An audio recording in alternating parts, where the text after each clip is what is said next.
अस्सलाम वालेकुम guys. Mister wow channel पे आप सभी का खुश आमदीद।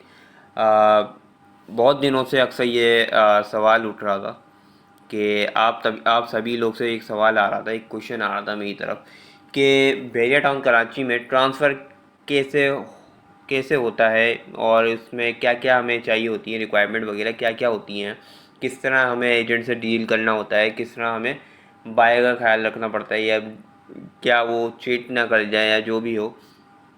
तो आपका भाई आपके लिए हाजिर हो गया है, ये आपकी जो कन्फ्यूज़न थे वो बिल्कुल ख़त्म करने। तो अभी मैंने आपके सामने ये भेजा कि किसी स्टेट के, मैंने ये आपके सामने स्क्रीन खोली हुई है। तो इसमें आपको ये बता रहे हैं कि list of documents required to transfer property in भेड़िया टाउन कराची। तो यहाँ पे मैं आपको बाय बाय स्टेप मैं आपको इसके डिटेल बताने लगा हूँ कि हमें क्या क्या चाहिए होता है। भेड़िया टाउन अलॉटमेंट लेटर और transfer receipt in case letter was not issue. For example, अगर अलॉटमेंट लेटर हमारे पास है या ट्रांसफ़र रिसीव्ड है, मिसाल के तौर पे अगर हमने पोजीशन, जब सेलर ने पोजीशन यूटिलिटी पेड कर दी हो या उसने सभी कुछ पेड कर दिया, उसके पास अलॉटमेंट लेटर आ गया हो, सही है, प्रोविजनल लेटर के बाद, तो इन केस वो उसके पास अलॉटमेंट लेटर होना लाजमी ज़रूरी है। और two passport size of the buyer, buyer का दो पासपोर्ट साइज़ फ़ोटो आपको आपके पास होना चाहिए बायर के पास, और वही सेम टू पासपोर्ट अपना साइज़ की फ़ोटोज़ सेलर के पास भी होना चाहिए। ओरिजिनल CNIC आपके पास होना चाहिए, बायर और सेलर दोनों, और इसकी कॉपी भी दोनों के पास होनी चाहिए। और NIC की कॉपी जो आपके पास, फॉर एग्ज़ाम्पल, जो आपके पास फॉर एग्ज़ाम्पल आपके पास कोई आपका कोई रेफरेंस है तो उसकी भी अपनी दो NIC की कॉपी चाहिए, ठीक है। भेजा की जो NDC है वो ख़ास तौर पे आपके पास होना चाहिए सेलर के पास, और clearance certificate of service, NOC भी डालते हैं हम, ठीक है, वो भी होनी चाहिए, सही है। और दूसरा, bank deposit receipt of the transfer fees, जो बायर अपना ट्रांसफ़र फ़ीस करेगा, सही है, उसकी फीस रिसीप्ट होनी चाहिए हमारे पास, सही है। और bank deposit receipt of any outstanding charges, जो सेलर और मतलब मिसाल के तौर पे नॉन पेड फाइल है, ठीक है, उसमें अगर आप पोजीशन यूटिलिटी पेड करवाने के बाद कोई दूसरी चार्जेस निकल आए तो उसकी जो चार्जेस होंगे वो आपको पेड करवाने पड़ेंगे। और लास्ट में ट्रांसफ़र सेट भी ज़रूरी है। ट्रांसफ़र सेट तकरीबन ये अगर वहीं भेड़िया हेड ऑफिस से आप मालूम करें तो वहाँ तकरीबन 800 से 1000 तक आपको मिल जाता है, वैसे कोई मसला तो नहीं होता। चलिए भाई, आगे हम आप आगे बढ़ते हैं। अच्छा, ख्याल रखिएगा कि ये सारे डॉक्यूमेंट आपके पास लाजमी होना चाहिए, वरना अक्सर ये होता है कि जो सेलर होता है वो ये चीज़ें नहीं लाता, या जो बायर होता है वो ये चीज़ें नहीं लाता, तो ये जो आपको ही परेशानी आपको ही परेशान होना पड़ता है।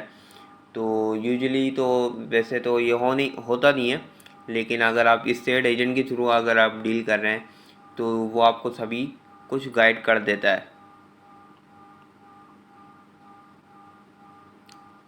सही है। ट्रांसफ़र फॉर्म में आपको वही जो बायर है, सेलर है, वो आपको फील्ड करके दे देता है स्टेट एजेंट जो आपके साथ है, सही है। NIC सेलर की कॉपी भी चाहिए, और बायर की जो नॉमिनीज है, sorry, affidavit by the seller on PK, 20 रुपये का एफिडेविट अपना पेपर लगता है सेलर की तरफ से, और अंडरटेकिंग मतलब कि जो बाय कर रहा है वो 100 रुपये का स्टैम्प पेपर है। अच्छा, तो यूजुअली ये होता है कि जो सेलर होता है जो अपना फर्स्ट टाइम अपना ये प्रॉपर्टी बाय कर रहा है, सेल कर रहा है, तो वो ये कहता है यार मैं एनडीसी अप्लाइड कैसे करूँ, मुझे नहीं आता, मुझे सिस्टम नहीं आता। तो उसके लिए बेस्ट है जो मैं आपको बताने आ रहा हूँ। अच्छा, इस एनडीसी का मतलब है नो डिमांड, एनडीसी की फुल फॉर्म है नो डिमांड सर्टिफिकेट्स, सही है। इसका फुल एग्जांपल ये मैं आपको बता दूं कि कोई आउटस्टैंडिंग, ये एनडीसी हम जमा करवाते क्यों हैं। अव्वल तो हम एनडीसी यूजुअली भेजिए इसलिए मांगता है क्योंकि आपके प्लॉट के लिए वो चेक करता है, ठीक है, कि इसमें कोई ड्यू चार्जेस तो नहीं है, कोई कुछ भी तो नहीं है। तो अगर वो एनडीसी क्लियर आती है तो फिर आपका जो प्लॉट है वो परफेक्ट है, ठीक है। फॉर एग्जांपल मतलब कि इसके पास कोई ये कि कोई रकम नहीं छूटी या आपका प्लॉट सेव है, सही है। सेव और अनसेफ तो हमें वो स्टेटमेंट पे जो बीटी के नंबर होता है उससे ही हमें पता लग जाता है कि वो प्लॉट सेव है या नहीं सर सेफ। तो मेरी पहला मशवरा यही है बायर से कि वो यूजुअली अपना टोकन देने से पहले वो बीटी के नंबर जान ले, ठीक है। अव्वल तो लोग बताते नहीं है, जो स्टेट एजेंट है वो बताते नहीं है, लेकिन अगर आपके पास डायरेक्ट आप डील कर रहे हैं तो इस बीटी के नंबर आप सेव कर लें अपने पास, ठीक है, या उनसे सेलर से पूछ लें और भेरिया हेड ऑफिस में आप चेक करवा सकते हैं, ठीक है, कि आपको जो प्लॉट आप बाय कर रहे हैं सेफ ही अनसेफ। सो ये सिंपली फील हो जाता है अगर सेलर खुल जाता है, ठीक है। और ध्यान रखिएगा, अव्वल तो मैं आपको ये मशवरा ये दूंगा कि ध्यान रखिएगा, आपको एनडीसी 2 दिन पहले ही जमा करवा देनी है, 2-3 दिन पहले ही जमा करवानी है। और ऐसा ना हो कि एनडीसी भी आप ट्रांसफ़र वाले दिन भी जमा करवा रहे हैं, ऐसा बिल्कुल भी नहीं करिएगा क्योंकि दोनों की ख्वारी है, आपकी भी ख्वारी है और बाय की भी ख्वारी है, ठीक है। अगर बीच में स्टेट एजेंट होगा तो वो भी मतलब कि कहीं कहीं रहेगा। अव्वल तो अगर स्टेट एजेंट के थ्रू आप कर रहे हैं तो वो ही सब कुछ फिल कर देगा।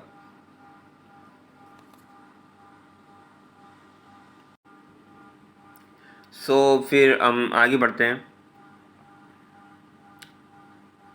इशू एनडीसी जो होती है वो 15 दिन तक रहती है आपके पास, मतलब कि अगर 2 दिन पहले भी जमा करवा दें या 10 दिन पहले भी जमा करवा दें तो आपके पास टाइम होगा 15 दिन का। तो ये ज़रा ध्यान में रखिएगा। चले भाई, अब आते हैं कि ट्रांसफ़र किस तरह हो जाता है। ये हमने डिटेल आपको मैंने बता दी है, सही है।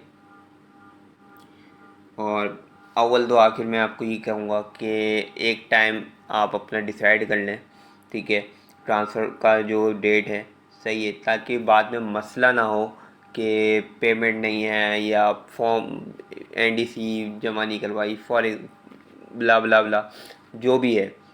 एक टाइम आप डिसाइड कर लें, सेलर और बायर दोनों मुत्तफ़िक रहें, ठीक है, कि इस टाइम पे हमारा ट्रांसफ़र है और उस जो टाइम है, डेट है, सुबह की डेट है या हाफ ये दोपहर की डेट है, दोनों फिक्स डेट और टाइम पे पहुंच जाए।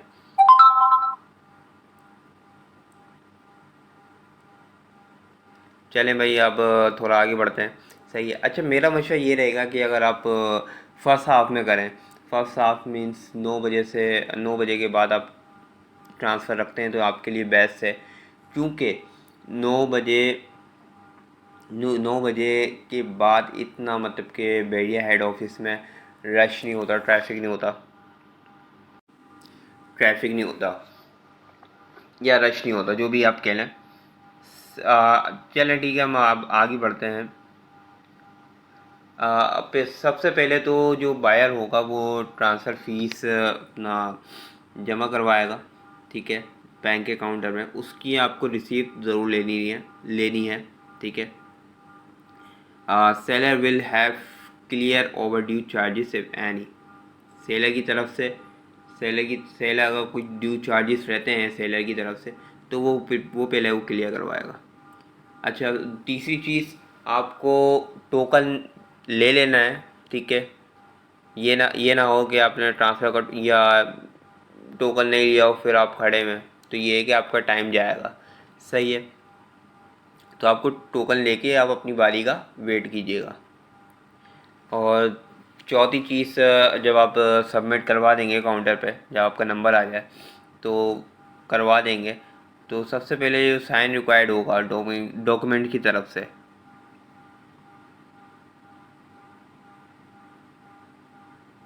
तो वो सेलर पहले ये कि साइन अपना करेगा, ठीक है। डॉक्यूमेंट जो डॉक्यूमेंट होगा वो काउंटर के सामने रखेगा, ठीक है। Buyer will sign the required document after the seller, buyer उसके बाद साइन करेगा जो रिक्वायरमेंट होगी, ठीक है। वो आपको खुद ही बता देगा काउंटर में जो ऑफिसर होगा। अच्छा, फोटोग्राफ एट द स्पॉट, वहाँ पे आपकी फ़ोटो खींची जाएगी सेलर और बायर की दोनों की। Two witness will also have sign the transfer papers. अच्छा, जो सेलर और बायर के साथ जो आपके साथ होंगे तो टू विटनेस ज़रूर चाहिए आप दोनों को, जो वहाँ पे साइन कर सके।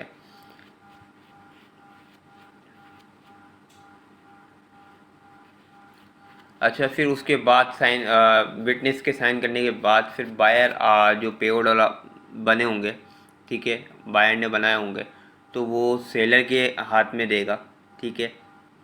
क्योंकि ज़रूर ये है कि यूजली तो नहीं बनता, यूजली तो ये है कि जब सेलर साइन कर दे, सेलर साइन तब करेगा जब उसके हाथ में मनी आएगी, ठीक है। ये इसका भेजे का रूल है और होना भी यही चाहिए। In case of a general transfer the buyer will be issued transfer receipt.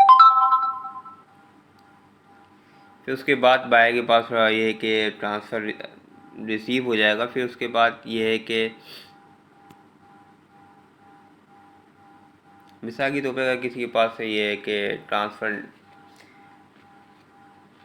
General transfer means के कोई अर्जेंट नहीं है, या यूजली जो होता है नॉन पेड फाइलें होती हैं, तो उनका जो ट्रांसफ़र होता है, तो फिर उसके